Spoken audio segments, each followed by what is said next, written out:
Welcome to Mallika kitchen. Today recipe వచ్చి sambar rice. ఇలా వేడి వేడి సాంబార్ రైస్లో కారం బూందీ వేసుకొని తింటుంటే చాలా బాగుంటుంది. సో ఎలా చేయాలో చూద్దాం.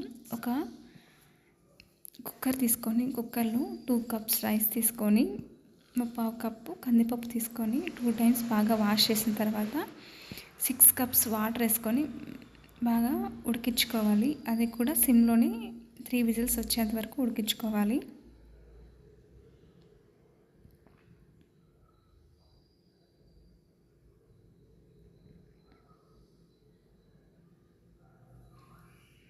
ఇప్పుడు ఆఫ్టర్ 3 విజిల్స్ తర్వాత ఇలాగా అన్నం ఇలా ఉడికింటుంది చూడండి.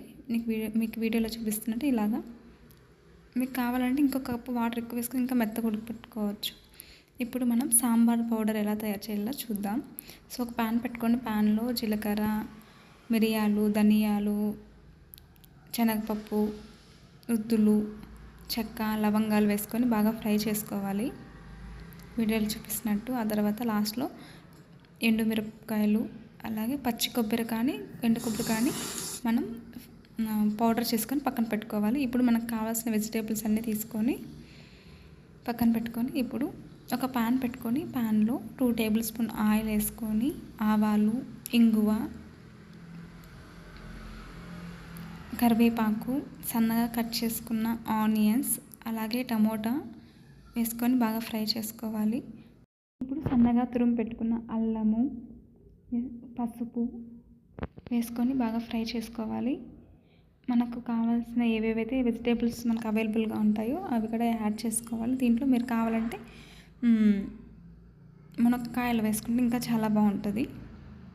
సో మా ఇంట్లో లేనందువల్ల నేను వేయలేదు. సో మీరు లాస్ట్లో పచ్చిమిర్చి వేసుకొని ఇలాగా బాగా మిక్స్ చేసుకున్న తర్వాత ఇప్పుడు సరిపడినంత ఉప్పు వేసుకోవాలి. అలాగే మనం గ్రైండ్ చేసి పెట్టుకున్న సాంబార్ పౌడర్ కూడా వేసుకోవాలి. నేను మొత్తం వేసేస్తున్నాను. అలాగే మనం నిమ్మసైనంత చింతపండు వాటర్ తీసుకొని వేసుకోవాలి. ఇప్పుడు నేను బాగా కలిపేసుకొని 4 కప్స్ వాటర్ తీసుకుంటున్నాను. ఇలా 4 కప్స్ వాటర్ తీసుకొని బాగా ఒక 10 మినిట్స్ ఉడకనివ్వాలి. ఎందుకంటే వెజిటేబుల్స్ బాగా ఉడకాలి కావాలి. మధ్యలో ఇలాగా బెల్లం వేసుకుంటాను. బెల్లం వేసుకోవడం వల్ల అంటే అన్ని రుచులు బాగా కలుస్తాయి. ఇప్పుడు బాగా ఉడికిపోయిన తర్వాత మనం ఉడకపెట్టుకున్న రైస్ వేసుకొని బాగా కలిపేసుకోవాలి. చూడండి వీడియోలో చూపిస్తున్నట్టు బాగా కలిపేసుకోవాలి. బాగా అంతా మొత్తం కలిసిపోయేటట్టు బాగా మనం కలుపుకునేయాలి. చూడండి ఒక 5 మినిట్స్ తర్వాత ఇలాగా బాగా ఉడికిపోతుంది. ఇప్పుడు మనం ఒక చిన్న బౌల్ తీసుకొని దాంట్లో నెయ్యి వేసుకొని జీడిపప్పు వేసుకొని ఇలాగా తిరగబాతు పెట్టుకొని దీన్ని కలిపేసుకొని లాస్ట్లో కొత్తిమీర వేసుకుంటే మన sambar rice ready. Thanks for watching. Please